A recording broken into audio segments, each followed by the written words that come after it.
On behalf of Tamil Church of New South Wales, I warmly welcome you all and greet you all in the name of our Lord and Savior Jesus Christ, the first Sunday of the New Year 2025. And warm welcome to you all once again. May God bless you all. கண்களை மூடி நாம் ஜெபம் செய்வோம். மகா கிருபையும் இரக்கமும் நிறைந்த எங்கள் நல்ல ஆண்டவரே, கடந்த ஆண்டு முழுவதுமாக கண்மணி போல் எங்களை பாதுகாத்து பராமரித்து வழிநடத்தி தேவைகளை எல்லாம் சந்தித்து போக்கிலும் வரத்திலும் கூட இருந்து எங்களை பாதுகாத்து நீர் வழி நடத்தினீர். அந்த தயவுக்காய் உமக்கு நன்றி செலுத்துகிறோம் ஆண்டவரே.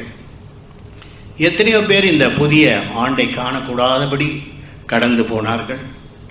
ஆனாலும் தேவரீருடைய மகா பெரிதான கிருபை, உம்முடைய இரக்கம், உம்முடைய தயவு, உம்முடைய சமாதானம் எங்கள் ஒவ்வொரு மேலும் இருந்ததினாலே இந்த புதிய ஆண்டிலே முதலாம் வாரத்தில் முதலாம் ஞாயிற்றுக்கிழமையை காண கிருபை செய்தீர். அழைத்து வந்த உம்முடைய அருமையான பிள்ளைகளுக்காய் உமக்கு நன்றி செலுத்துகிறோம்.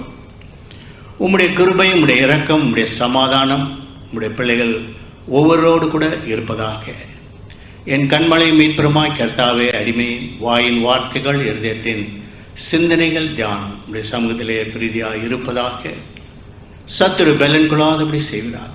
ஏழாவது அந்தகார சக்தியின் கிரிகள், பொல்லாத ஆவிகள் நசரனாக இயேசுவின் அதிகாரம் நாமத்தினால் கட்டப்படுவதாக. ஆவியானவர் தாமே வெற்றி கொடி பிடிக்க முடியாது. மீட்பர் ரட்சகருமாக இயேசுவின் இனிய நாமத்தில் ஜெபிக்கிறோம் ஜீவனுள்ள நல்ல பிதாவே. And once again I greet and welcome those who are watching us through Zoom for the first year. This is 2025, first Sunday on the first month. May God bless you all. இன்றைக்கு நாம் வாசித்த வேத பகுதியிலே the script, according to the scriptural reading from James chapter, we like to read once again the verse 6 and 10 from chapter 4 in James. அவர் அதிகமான கிருபையை அளிக்கிறாரே, ஆதலால் தேவன் பெருமை உள்ளவர்களுக்கு எதிர்த்து நிற்கிறார், தாழ்மை உள்ளவர்களுக்கோ கிருபை அளிக்கிறார் என்று சொல்லி இருக்கிறது. 10th verse. கர்த்தருக்கு முன்பாக தாழ்மைப்படுங்கள், அப்பொழுது அவர் உங்களை உயர்த்துவார். Today's the subject is humbleness. தாழ்மைப்படுங்கள். இந்த ஆண்டு நாம் வாக்குத்தத்தம் தரவில்லை. அதற்கு பதிலாக நாம் தேவனுடைய கிருபையை குறித்து ஆராய்ந்தோம். We meditate about the grace of God. Grace upon grace, கிருபையின் மேல் கிருபை என்று வேதத்திலிருந்து நாம் பார்த்தோம். அந்த கிருபையின் மேல் கிருபை நாம் எப்படி பெற்றுக்கொள்வோம், எப்படி பெற்றுக்கொண்டோம் என்பதை குறித்தும் we meditated on the New Year's Day. புதிய ஆண்டிலே கிருபையின் மேல் கிருபை. ஏனென்றால் உலகத்திலே ஆண்டவர் சொன்னார், யோவான் 16:33 வாசிக்கும் பொழுது, உலகத்திலே உங்களுக்கு உபத்திரவங்கள் உண்டு, ஆனாலும் திடன் கொள்ளுங்கள், நான் உலகத்தை ஜெயித்தேன். Can you read in English in John chapter 16 verse 33?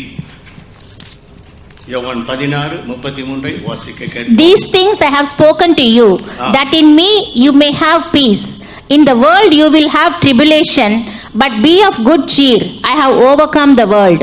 In another interpretation we can read like this, that in this world you have trials and tribulation, but be of good cheer.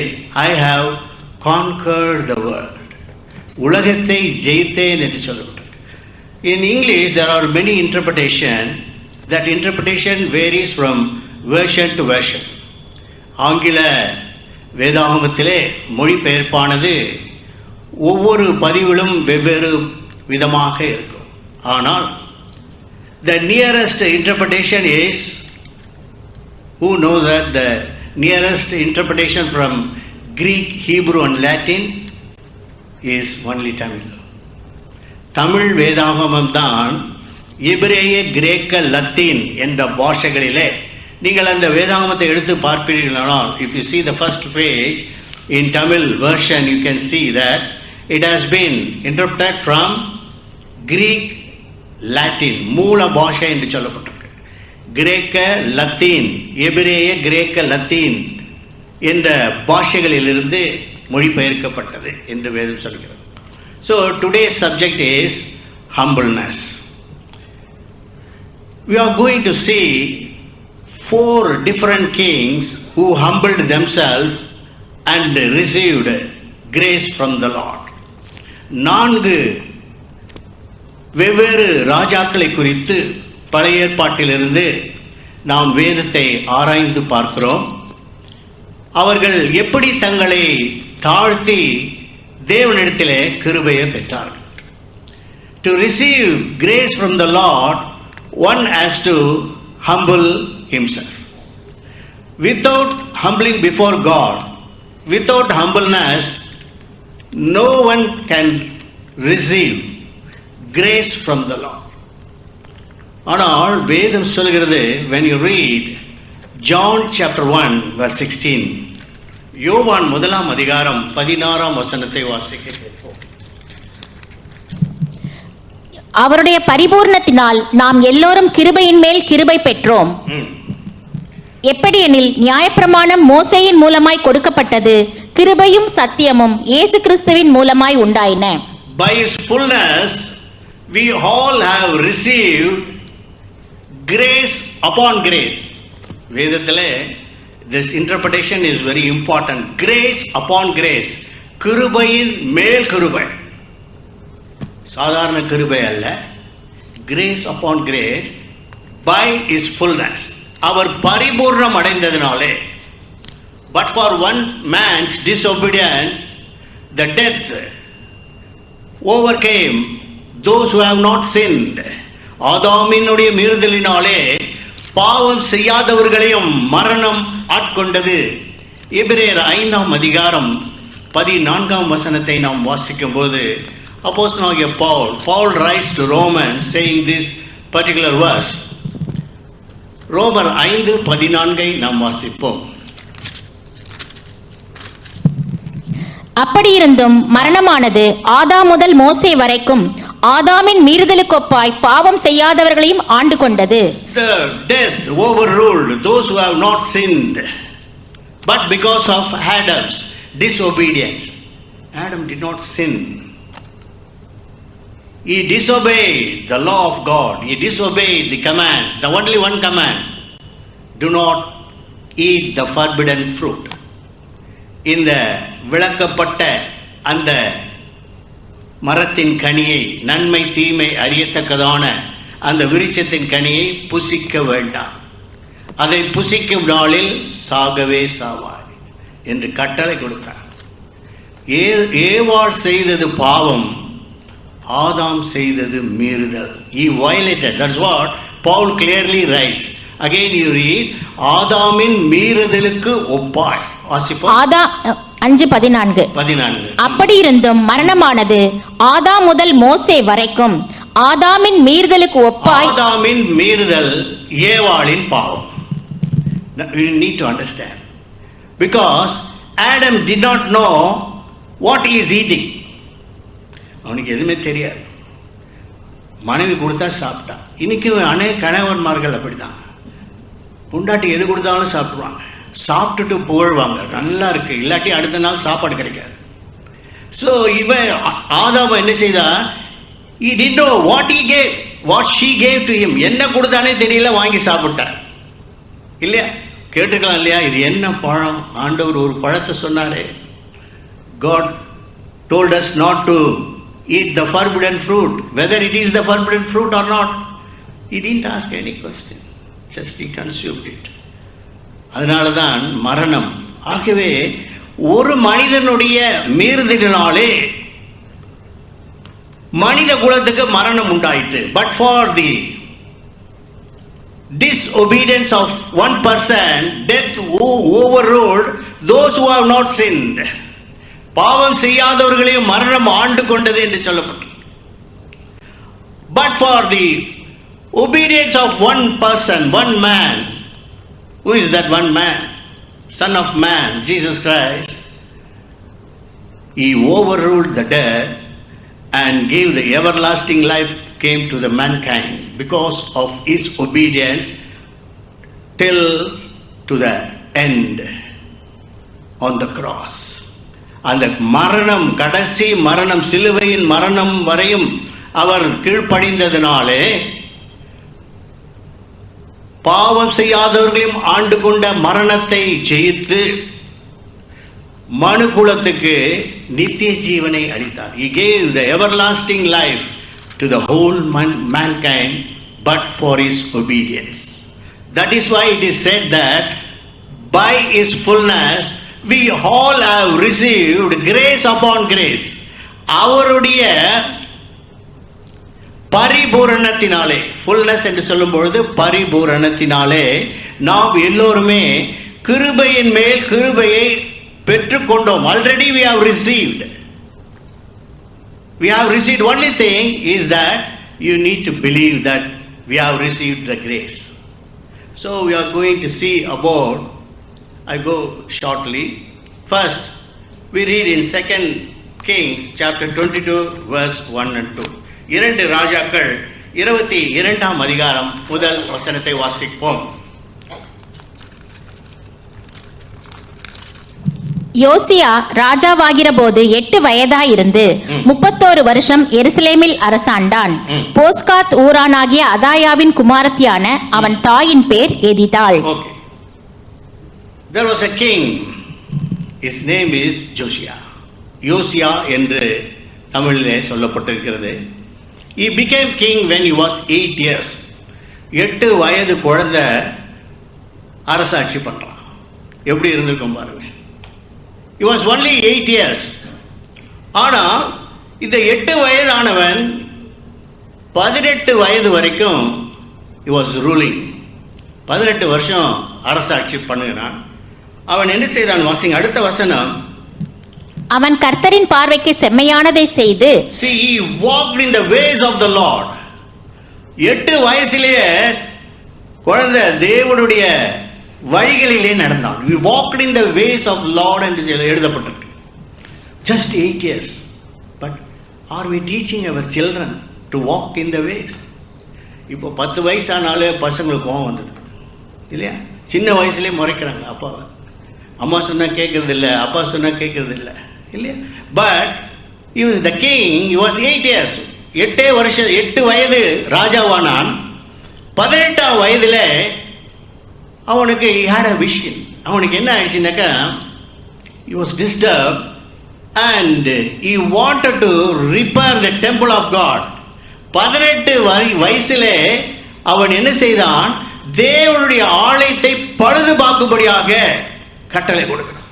He gave a command, go and repair, do some repair works in the house of the Lord. தேவ ஆலயத்தை போய் பழுது பாருங்கள் என்று ஆணை எடுக்கிறான். அவர்கள் போனார்கள், தேவ ஆலயத்தை பழுது பார்த்தார்கள். பழுது 8ஆம் வசனத்தை நாம் வாசிக்கும் போது 2 ராஜாக்கள் 22:8 வாசிப்போம். அப்பொழுது பிரதான ஆசாரியனாகிய இல்கியா சம்பிரதியாகிய சாப்பானை நோக்கி, நான் கர்த்தரின் ஆலயத்திலே நியாயப்பிரமாண புஸ்தகத்தை கண்டுபிடித்தேன் என்று சொல்லி அந்த புஸ்தகத்தை சாப்பானிடத்தில் கொடுத்தான். அவன் அதை வாசித்தான். அந்த காலத்துல பாருங்க, இந்த நியாயப்பிரமாண புஸ்தகத்தை தேவ ஆலயத்திலே கண்டுபிடித்தார்கள். They found, it is how is it made? They found a Bible in the church, because in those days it is very difficult to have the law of Moses, because it was those days the books will be written in the scrolls, so it is very difficult to keep in the house. அதனால்தான் பழைய ஏற்பாட்டிலே நியாயப்பிரமாண புஸ்தகத்தை ஒன்று பார்த்து அதன் பிரதியை எழுதி கொண்டு ஜீவனுள்ள நாளெல்லாம் வாசிக்க கடவாய் என்று ஆண்டவர் அப்பொழுதே கட்டளையிட்டார் இல்லையா? இப்போ the law of Moses was found in the temple of God when they went to do the repair work. ஆலயத்தை பழுது பார்க்கும் பொழுது ஒரு நியாயப்பிரமாண புஸ்தகத்தை கண்டெடுத்தார்கள். கண்டெடுத்த உடனே they found the book of Moses and brought it to the king. ராஜாவிடத்திலே கொண்டு வந்தார்கள். அங்கே ஒரு சம்பிரதாயம் என்று சொல்லப்பட்டிருக்கிற ஒரு இடத்திலே கொடுத்த உடனே அவன் கொண்டு போய் he took it to the king. 18 வயசு ராஜா கிட்ட கொண்டு போய் கொடுக்குறான். கொடுத்த உடனே they read the book before him. அவருக்கு முன்பாக அதை வாசித்தார்கள். 11ஆம் வசனத்தை வாசிப்போம். ராஜா நியாயப்பிரமாண புஸ்தகத்தின் வார்த்தைகளை கேட்டபோது தன் வஸ்திரங்களை கிழித்துக் கொண்டு ஆசாரியனாகிய இல்கியாவுக்கும் சாப்பானின் குமாரனாகிய அகிகாமுக்கும் சம்பிரதியாகிய சாப்பானுக்கும் ராஜாவின் ஊழியக்காரனாகிய அசாயாவுக்கும் ராஜா கட்டளையிட்டது, கண்டெடுக்கப்பட்ட இந்த புஸ்தகத்தின் வார்த்தைகளின் நிமித்தம் நீங்கள் போய் எனக்காகவும் ஜனத்திற்காகவும் யூதா வனத்திற்காகவும் கர்த்தரிடத்தில் விசாரியுங்கள். The book, they found the book of Moses, the law of Lord, law of Moses, otherwise we can say. And the book read before the king. ராஜாவுக்கு முன்பாக வாசித்தார்கள். அந்த வேத புஸ்தகத்தை வாசித்த உடனே ராஜா மனசு இலகிட்டான். தன் வஸ்திரங்களை கிழித்துக் கொண்டான். Because in those days all the prophecies were against the people. It was against the temple, against the prophets. So when you read in the book of Jonah, God, the word of God came to Jonah. யோனா 1ஆம் அதிகாரம். அமித்தாயின் குமாரனாகிய யோனாவுக்கு கர்த்தருடைய வார்த்தை உண்டாகி அவர், நீ எழுந்து மகா நகரமாகிய நினிவேக்கு போய் அதற்கு விரோதமாக பிரசங்கி. See here, the word of God came to Jonah and he says that you go and preach against the people of Nineveh. Go and preach against. இன்னைக்கு today all the messages should be blessings, otherwise people will get angry. Why this pastor is always talking about this and that. அப்பொழுது யோனாவுக்கு கர்த்தருடைய வார்த்தை உண்டாகி, நீ போய் ஜனமாகிய நினிவேக்கு விரோதமாய் பிரசங்கி என்றார். The book of Amos chapter 7 verse 15. Amos 7ஆம் அதிகாரம் 15ஆம் வசனத்தை வாசிப்போம்.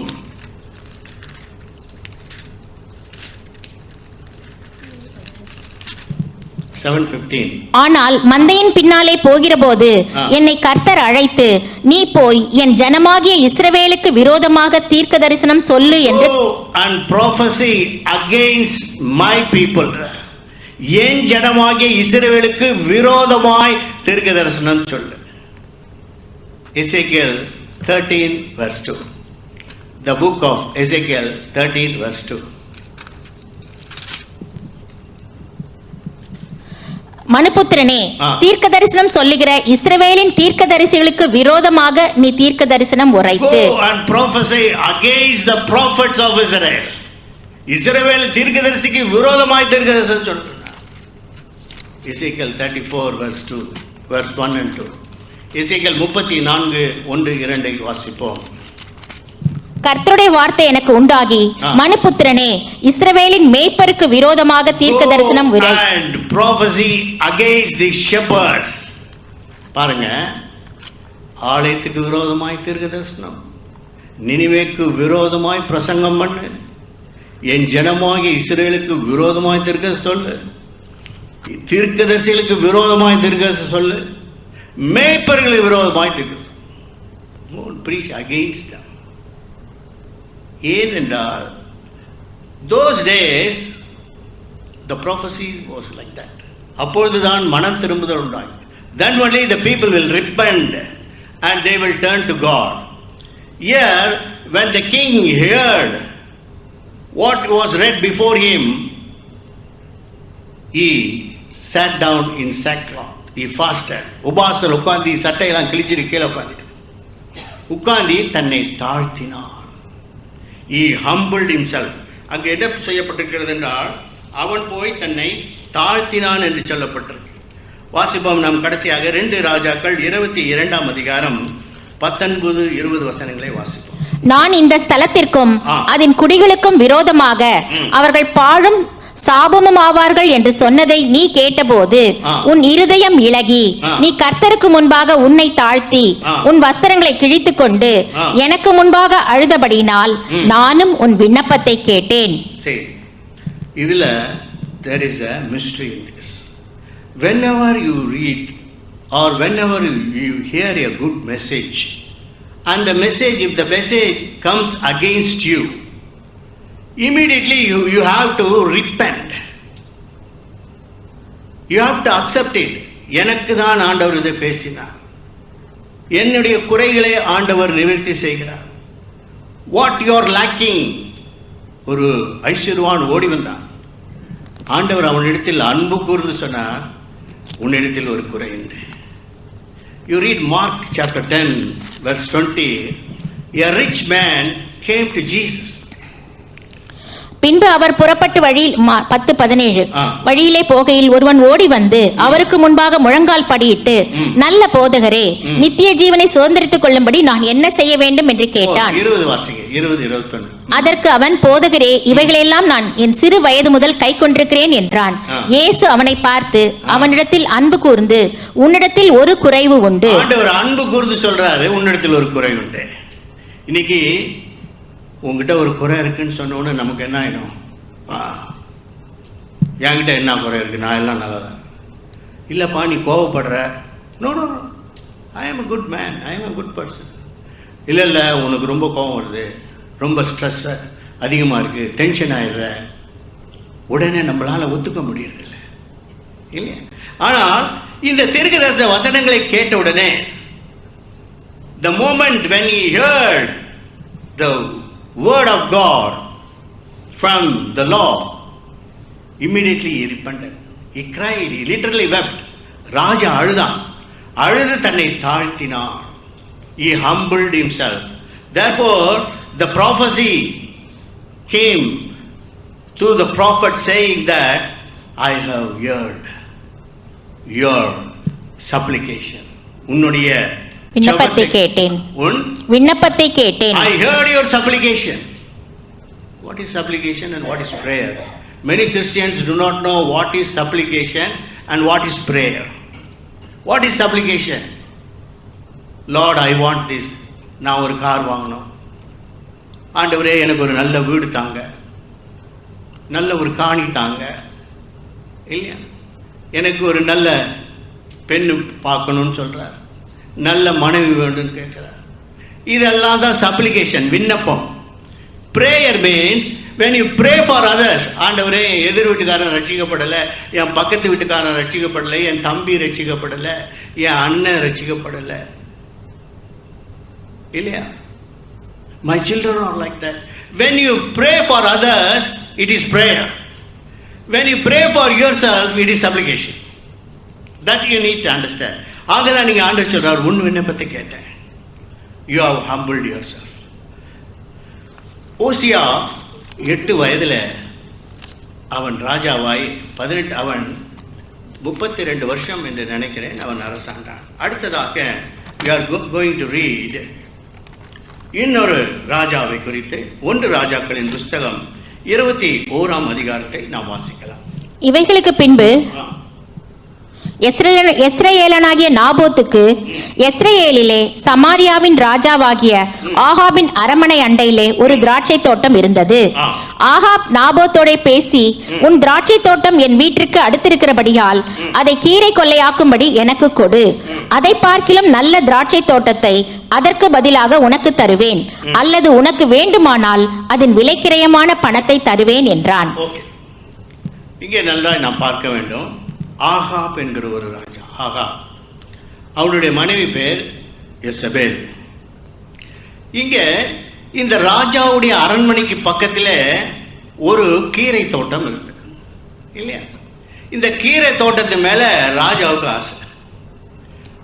சாதாரண ஒரு மனிதன், he was an ordinary man, his name is Nabo, but he is a king. Ahab is a king. அவன் he lusted a small piece of land of another person, வேறொருவனுடைய கீரை தோட்டத்தை ராஜா கேட்டுட்டான். ராஜா போய் கேட்குறான், நீ உனக்கு நல்ல விலைக்கரையும் தரேன், I will give you what ever you want and more then what you ask. But he refused. He said that, no, this is my ancestors' property, I will not give to you. இது என்னுடைய பிதாக்களின் சொத்து, நான் தரமாட்டேன்னு சொல்லிட்டான். ராஜா கிட்டே அவன் சொல்லிட்டான் தைரியமா, I won't give this. So ராஜாக்கு என்ன ஆயிடுச்சு, மனசு ரொம்ப கஷ்டமாயிடுச்சு. He vexed. Then he went home and he didn't have food and he lay down on the cot. Wife வந்து கேட்கிறா, the queen came and asked, why you are sad? No, I asked for a piece of land, that fellow he didn't give to me. உடனே அவ என்ன சொன்னா, don't worry about that, you being a king, நீ ஒரு ராஜாவா இருக்க, நான் உனக்கு அந்த கீரை தோட்டத்தை வாங்கி தரேன் என்று சொல்லி அவ என்ன செய்றா, she is a wicked woman, she made a cunning idea. என்ன சொல்லிட்டா, உபவாசம் என்று சொல்லி நாபோத்தை 2 பேலியாளின் மக்களை வைத்து, you give a false witness against him saying that he spoke blasphemy against the king and God. தேவனையும் மனுஷனையும் தூஷித்தான் என்று சொல்லி, உபவாசம் என்று சொல்லி அவன் மேல் 2 பேலியாளின் மக்களை வைத்து make a false witness and stone him to death. அவனை என்ன பண்ணிருங்க, கல்லறிந்து கொள்ளுங்கள் என்று கல்லறிந்து கொண்டுட்டான். இப்ப அந்த கீரை தோட்டம் யாருடையதாய் மாறிவிட்டது? It became the inheritance of Ahab. Immediately the word of God came to Elijah the prophet. Elijah goes and he says that Ahab, what you have done is against God. தேவனுக்கு விரோதமான காரியங்களை செய்தார். Therefore, அதனால் என்ன நடக்கும் என்றால், யோசேபேலின் மாம்சத்தை நாய்கள் தின்னும். The dogs will eat the flesh of Jezebel, and all your inheritance, all your children, everything God is going to destroy. எல்லாரையும் அழிக்க போறார் என்று சொன்ன உடனே, yeah, what happens? He is a wicked king. He is not a righteous person. Though he was a king, he was wicked. What happens when you read in verse 27? Ahab இந்த வார்த்தைகளை கேட்டபோது உன் வஸ்திரங்களை கிழித்து தன் சரீரத்தின் மேல் இரட்டை போர்த்து கொண்டு உபவாசம் பண்ணி இரட்டிலே படுத்து தாழ்மையாய் நடந்து கொண்டான். See, here the prophecy came against Ahab and Jezebel. Immediately when he heard the word of God from Elijah, immediately he realized his mistake. He repented. He felt for the guilt, what he has done against the will of God. Then he humbled himself. He humbled himself before. Though he was wicked, he all the time, when you go through this chapter, he was always doing against, he was walking against the ways of God. தேவனுடைய வழியில் இருந்து அவன் வழி விலகிதான் நடந்தான். And was a wicked king. But when he heard the prophecy, immediately he humbled. When he humbled himself, the word of God came to him. Say 29 வசனத்தை, Ahab எனக்கு முன்பாக தன்னை தாழ்த்தினதை கண்டாயா? அவன் எனக்கு முன்பாக தன்னை தாழ்த்துகிறபடியினால் நான் அவன் நாட்களில் அந்த பொல்லாப்பை வரப்பண்ணாமல் அவன் குமாரன் நாட்களில் அதை அவன் வீட்டின் மேல் வரப்பண்ணுவேன் என்றார். See, our God, if he tells once, he will not change.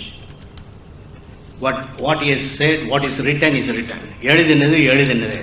என்ன சொல்லிட்டாரு? இஸ்ரேல் உடைய மொத்த குடும்பத்தாரையும் நான் அழிப்பேன். I am going to destroy. ஆனால் but this king, he humbled before the Lord. அப்ப ஆண்டவர் என்ன சொல்றார்? அவன் நாட்களில் செய்ய போவதில்லை, அவனுடைய பிள்ளைகளின் நாட்களில் அதை செய்ய. See, God changed his mind. Because the second king we saw, he humbled himself. Third, let us see one more king. Second Chronicles chapter 20 verse 1. 2 நாளாகமம் 20ஆம் அதிகாரம் 1ஆம் வசனத்தை நாம் வாசிப்போம். இதற்கு பின்பு மோவாப் புத்திரரும் அம்மோன் புத்திரரும் அவர்களோடே அம்மோனியருக்கு அப்புறத்தில் உள்ள மனுஷரும் கூட யோசபாத்திற்கு விரோதமாய் யுத்தம் பண்ண வந்தார்கள். The Ammonites and the Moabites, they raised again the king Jezebel. யோசபாத்துக்கு விரோதமாய் அம்மோனியர்களும் மோவாபியர்களும் யுத்தத்திலே வந்தார்கள். அவர்கள் அம்மோனியர்களும் மோவாபியர்களும் எப்படி வந்தார்கள் என்றால், அவர்கள் திரளான கூட்டமாய் வந்தார்கள். They came in enormous, innumerous, uncountable. They came against Jezebel. இவங்க பார்த்தாங்க, இவ்வளவு கூட்டமான ஜனத்தை நம்மால் என்ன செய்ய முடியாது, நாம் இதை அவர்களை எதிர்க்க முடியாது. So what they decided, அங்கே யோசபாத் என்ன செய்தான் வாசிப்போம். 3ஆம் வசனத்தை வாசிப்போம். அப்பொழுது யோசபாத் பயந்து கர்த்தரை தேடுகிறதற்கு ஒருமுகப்பட்டு யூதாவெங்கும் உபவாசத்தை கூறுவித்தான். So the king commanded all the Judah, come fast. யாரும் சாப்பிடக்கூடாது, எல்லாம் உபவாசமாய் வந்து விடுங்க. அங்கே என்ன நடந்தது பாருங்க. When you read the 13th verse, யூதா கோத்திரத்தார் அனைவரும் அவர்கள் குழந்தைகளும் அவர்கள் பெண்ஜாதிகளும் அவர்கள் குமாரரும் கூட கர்த்தருக்கு முன்பாக நின்றார்கள். பாத்தீங்களா? The children, the parents, the wife. இன்னைக்கு wife goes to one church, husband goes to another church, and the children go to different church. But here all the people, they assembled, they gathered before the presence of the Lord. That is the blessing. இல்லையா? அப்பா ஒரு church, அம்மா ஒரு church, பிள்ளைங்களையும் அண்ணன் ஒரு church, தம்பி ஒரு சர்ச்சு, தங்கச்சி இருந்தா அவ வேற church. See here, they all gathered before the presence of the Lord. அப்ப what the king says, ராஜா என்ன சொல்லுகிறான் வாசிங்க. 18ஆம் வசனத்தை வாசிப்போம். அப்பொழுது யோசபாத் தரை மட்டும் முகம் குனிந்தான். சகல யூதா கோத்திரத்தாரும் எருசலேமின் குடிகளும் கர்த்தரை பணிந்து கொள்ள கர்த்தருக்கு முன்பாக தாழ விழுந்தார்கள். See, everyone humbled. ஏன்னா இந்த ஜனக்கூட்டம் வந்தார்களே, all the Ammonites and Moabites, they are very dangerous people. அம்மோனியர்களும் மோவாபியர்களும் மிகவும் கொடூரமான ஜனங்கள். இந்த இஸ்ரேல் முழுவதையும் they would have destroyed. ஆனால் இவர்கள் என்ன செய்தார்கள், தேவனுக்கு முன்பாக தாழ விழுந்தார்கள். பாத்தீங்களா? Because of this gathering, the parents, the children, father, mother, elders, everyone gathered before the presence of the Lord and everyone humbled. ஒவ்வொருவரும் தன்னை தாழ்த்தி தேவ சமூகத்திலே தாழ விழுந்தார்களா. சாஸ்திராங்க செய்யும் வாரம் நம்ம தான் பாடுறோம் வாயிலாம் இல்லையா, ஆனா ராஜாக்கள் போய் சாஸ்திராங்கமா விழுந்தாங்க. இயேசு பிறந்தப்ப ராஜாக்கள் போய் என்ன செய்தாங்க, சாஸ்திராங்கமாய் விழுந்தாங்க. ஆனா நம்ம சாஸ்திராங்கமா வந்து கீழே உட்கார முடியாது, ஆனா எங்க சாஸ்திராங்கமா விழுது இல்லையா. அப்ப நன்றா கவனிக்க வேண்டும். அப்போ இவங்க எல்லாருமே என்ன செய்தார்கள், தாழ விழுந்து தங்களை தாழ்த்தினார்கள். அப்போது 20ஆம் வசனத்திலே நாம் வாசிக்கும் 20ஆம் கடைசி வசனத்தை வாசிக்கும். கர்த்தரை நம்புங்கள், உங்கள் தேவனாகிய கர்த்தரை நம்புங்கள், அப்பொழுது நிலைப்படுவீர்கள். அவருடைய தீர்க்கதரிசிகளை நம்புங்கள், அப்பொழுது சித்தி பெறுவீர்கள் என்றான். பாத்தீங்களா என்ன சொல்றார் பாருங்க. You believe in God and also believe in the man of God. தேவ மனுஷனை நம்புங்க. இன்னைக்கு நிறைய பேர் பாஸ்டர் நம்புறதில்ல. நிறைய Christians we believe in God but we don't, போதகரன்றாங்க நிறைய பேர் சொல்லலாம் இல்லையா. அப்ப இங்க என்ன சொல்றாரு பாருங்க, நீங்கள் யாரை நம்புங்கள், தீர்க்கதரிசிகளை நம்புங்கள் என்று சொல்லி 21ஆம் வசனத்திலே அவர்கள் என்ன செய்தார்கள். பின்பு அவன் ஜனத்தோட ஆலோசனை பண்ணி பரிசுத்தமுள்ள மகத்துவத்தை துதிக்கவும் ஆயுதம் அணிந்தவர்களுக்கு முன்னாக நடந்து போய் கர்த்தரை துதியுங்கள், அவர் கிருபை என்றும் உள்ளதென்று கர்த்தரை பாடவும் பாடகரை நிறுத்தினான். சாங் என்ன தெரியுங்களா, கர்த்தரை துதியுங்கள், அவர் கிருபை என்றும் உள்ளது. His grace endureth forever. அவருடைய கிருபை என்றும் உள்ளது என்று பாடினார்கள். Just they sang a song praising the Lord. தேவனை துதித்து பாடினார்கள். உடனே அங்கு யுத்தம் யாருடையதாய் மாறிவிட்டது? யுத்தம் கர்த்தருடையதாய் மாறிவிட்டது. God fought against Ammonites and Moabites. யுத்தம் மாறி அடுத்த வசனத்தை நாம் வாசிக்கும் போது அவர்கள் பாடி துதி செய்ய தொடங்கின போது யூதாவுக்கு விரோதமாய் வந்து பதிவிருந்த அம்மோன் புத்திரரையும் மோவாபியரையும் சேயீர் மலை தேசத்தாரையும் ஒருவருக்கு விரோதமாய் ஒருவரை கர்த்தர் எழும்ப பண்ணினதினால் அவர்கள் வெட்டுண்டு விழுந்தார்கள். God raised the enemies. அம்மோனியருக்கும் மோவாபியரும் ஒருத்தன் எதிரி வந்துட்டான். யுத்தம் கர்த்தருடையது. God fought against the Ammonites and Moabites. ஒருவர் அடிச்சிட்டு விழுந்தாங்க. Why? Because they humbled. Even today, if you humble yourself before the presence of the Lord God will fight against your enemies. உங்களுடைய விரோதிகளை தேவன் யுத்தத்திலே கலப்பார். ஆண்டவர் யுத்தம் பண்ணுவார். அதனால தான் சொல்லப்படும், நீங்கள் அமர்ந்திருந்து நானே தேவன் என்று அறிந்து கொள்ளுங்கள். Just you keep quiet, you keep silent, be silent, you watch the miracle what God does. தேவன் செய்த அற்புதங்களை பாருங்கள். For that we need to humble. அதனால தான் சொல்லப்பட்டிருக்கு, God resists the proud. The nearest translation interpretation is God stand against the proud and he gives grace to those who humble. தாழ்மை உள்ளவருக்கு கிருபை அளிக்கிறார், பெருமை உள்ளவர்களுக்கோ எதிர்த்து நிற்கிறார். ஆண்டவர் எதிர்த்து நின்னா அவரை தாண்டி போக முடியுமா? நம்ம we can't. Next, let us see last king and then we'll conclude. 2 நாளாகமம் 33ஆம் அதிகாரம் 1ஆம் வசனத்தை வாசிப்போம். 2 Chronicles chapter 33 verse 1. மனாசே ராஜாவாகிற போது 12 வயதாயிருந்து 55 வருஷம் எருசலேமில் அரசாண்டான். கர்த்தர் இஸ்ரவேல் புத்திரருக்கு முன்பாக துரத்தின ஜாதிகளுடைய அருவருப்புகளின்படியே அவன் கர்த்தரின் பார்வைக்கு பொல்லாப்பானதை செய்தான்.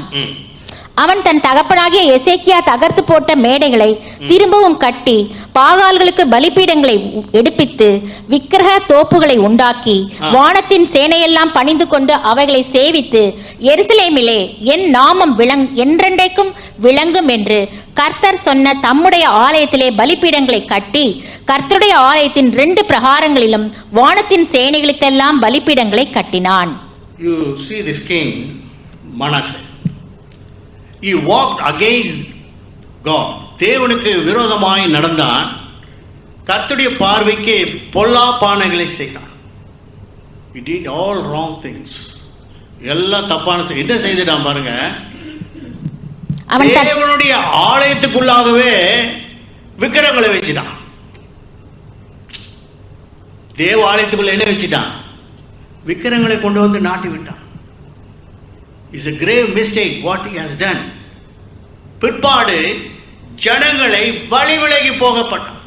He misled the people to walk, not to walk in the ways of the Lord. தேவனுடைய வழிகளிலே நடக்காமல் அவர்களை வழி தப்பி போக செய்தான். பொல்லாப்பான காரியங்களை செய்தான். He was a violent and wicked king. தேவனுக்கு விரோதமான காரியங்களை செய்தான். ஆனால் அப்படி செய்தோம். அப்பொழுது அவனுக்கு என்ன நடந்தது என்றால் 10ஆம் வசனத்தை வாசிக்கும் பொழுது, கர்த்தர் மனாசேயோடும் அவனுடைய ஜனத்தோடும் பேசின போதிலும் அவர்கள் கவனிக்காதே போனார்கள். ஆகையால் ஆண்டவர் மறுபடியும் பேசுறார் வந்து, பா டோன்ட் டூ திஸ், இது செய்யாதீங்க, இப்படி பண்ணாதீங்க இல்லையா, ஞாயிற்றுக்கிழமையில் வெளியே சுத்தாதீங்க இல்லையா, சண்டேஸில் அவுட்டிங் போகாதீங்க, church is more important, parties, don't go to parties, do not violate, do not ignore the church. கவனியாதே போனார்கள். They did not listen. இல்லையா, தீர்க்கதரிசிகள் சொல்கிறத கேட்க மாட்டாங்க, கோபம் வரும் இல்லையா. அப்போ அதே போல தான் Lord spoke to him and to his people, but they ignored and they neglected the word of God. தேவனுடைய வார்த்தையை கவனியாதே போனார்கள். அப்பொழுது என்ன நடந்தது வாசிங்க. ஆகையால் கர்த்தர் அசீரியா ராஜாவின் சேனாதிபதிகளை அவர்கள் மேல் வரப்பண்ணினார். அவர்கள் மனாசேயை முட்செடிகளில் பிடித்து 2 வெண்கல சங்கிலியால் அவனை கட்டி பாபிலோனுக்கு கொண்டு போனார்கள். The Lord spoke to him, but he did not. He ignored. He neglected the word of God. Immediately God raised an enemy. ஒரு விரோதியை எழுப்பி he came and captured. இவனை பிடிச்சிட்டாங்க. பிடிச்சி சாதாரணமாக கொண்டு போகல, முட்செடிகளினால் அவனை கட்டி கொண்டு போனாங்க. Tortured him. While he was tortured, then he realized. சில பேருக்கெல்லாம் நல்லா சொன்னால் கேட்காது. பல சிக்கலில் போய் மாட்டிக்கிட்டாங்கன்னு வைங்களேன், அப்புறம் தான் வருவாங்க சர்ச்சுக்கு. இல்லை, சர்ச்சுக்கு வாங்க, பைபிள் ஸ்டடிக்கு வாங்க. nobody will hear. But if you have any problem, if they are entangled by the lust and the Satan overpowers them, then only they realize and they will come to church. It happened in India. Many believers, they are like that. They say, we ask for, come for the sanctification, come for the tarrying meeting, come for the Bible study. They will come only for 3 days in the whole year. You can tell what are the 3 days? You know better than me. யார் பார்த்தீங்களா? Christmas, new year, Easter. Good Friday வரமாட்டான், Easter தான் வரும். Good Friday means மார்னிங்னா இந்த 3 நாள் தான் வரும். See here, in spite the Lord spoke to him, they neglected his words. While he was tortured, while he was in problem, then he realized. அங்கே சொல்லப்பட்டிருக்கிறது, இப்படி அவன் நெருக்கப்படுகையில் தன் தேவனாகிய கர்த்தரை நோக்கி கெஞ்சி தன் பிதாக்களின் தேவனுக்கு முன்பாக தன்னை தாழ்த்தினான். Though he was wicked, though he was arrogant, though he was a violent king who disobeyed, dishonored, he neglected the word of God. In spite of that, when he humbled himself, God showed the grace.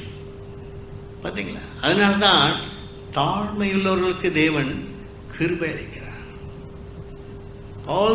There are so many kings who humble themselves, but we don't have time to see all those things. So today's message is that தாழ்மைப்படுங்கள். You humble yourself. So the New Year's, what is the promise given is that this year there may be trials, tribulations. That may, because already Jesus has prophesied in Matthew 24. We don't have time to read that. So the nations will race against the nations. There may be famines. There may be flood. There may be natural calamities. Anything may happen because we do not know what will happen tomorrow. நாளைக்கு என்ன நடப்பது நமக்கு தெரியாது. But one thing, whatever it comes, if the grace of God is upon us, தேவ கிருபை நம்மேல் இருக்குமே ஆனால், தேவனுடைய கிருபை நம்மேல் இருக்குமே ஆனால், நம்மை ஒன்றும் சேதப்படுத்தாது. Nothing can harm you.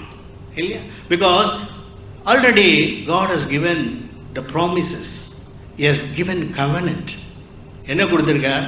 உன் வலது பக்கத்தில் 1000 பேரும் இடது பக்கத்தில் 11000 பேரும் வந்தாலும் அது உன்னை ஆளுகாது. ஆனால் ஒருத்தர் நேராக கார் ஓட்டிட்டு வந்தால் நம்ம பயப்படுறோம். ஐயோ மேலே வந்து இடிச்சிருவான். ஆனால் என்ன சொல்லப்பட்டிருக்கு? நீ சர்ப்பத்தின் மேல் நடப்பாய். When you see a cockroach, people are afraid. ஆனால் வேதம் சொல்லுகிறது, நீ என்ன பண்ணுவாய்? சிங்கத்தின் மேலும் விரியன் பாம்பின் மேலும் நீ நடந்து. கட்டுவிரியன்னா ரொம்ப மோசமான பாம்பு. கட்டுவிரியன் மேல் நடப்பாயின்னு இருக்காரு. நம்ம கட்டுவிரியனை பார்த்தா அவ்வளோதான், ஏறி 1 கிலோமீட்டர் ஓடிடும் இல்லையா? But what is the covenant? What are the promises? Only thing is you have to believe that இல்லையா? So today's The message is, when you humble yourself, you will receive grace upon grace. May God bless you all. Thank you.